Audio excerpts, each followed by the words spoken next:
In this lecture, we will write code to keep track of the high score in our game.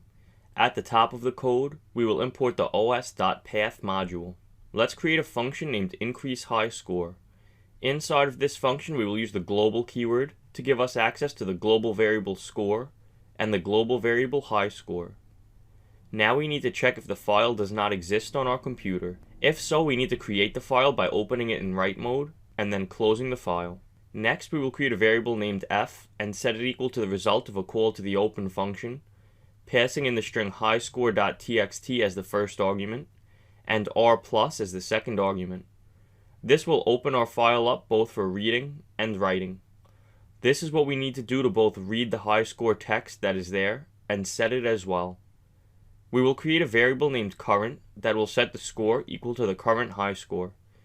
Let's set this variable to the contents of our file, obtained using the read function. Then we will check if current is equal to an empty string, meaning that our file is empty. If so, we will set the value of the current variable to 0.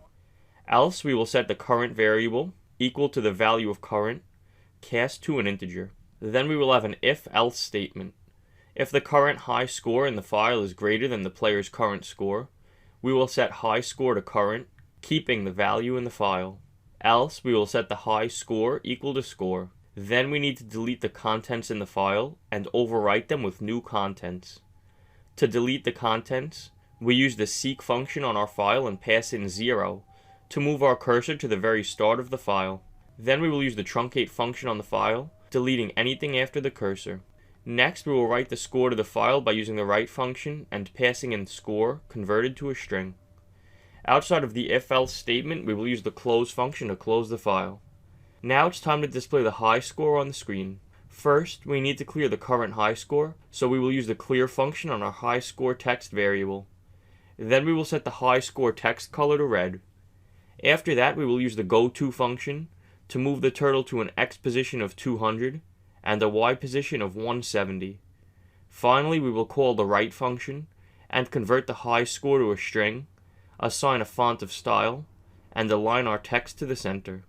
The final step is to call the increaseHighScore function that we just wrote. Let's add a call to this function at the bottom of our increaseScore function. Then we will go all the way to the bottom of our code, right above the call to screen.listen. We will call our increaseHighScore function here. Then we will run the code. Let's shoot some of the enemies. Notice that the high score increases when we do so. Then, if we quit the game and go back in, notice that the high score we got in the last game was saved, meaning our code worked. Great job! Saving game data is an important part of developing high-quality video games. In the next lecture, we will look at a recap of what we learned in this section of the course.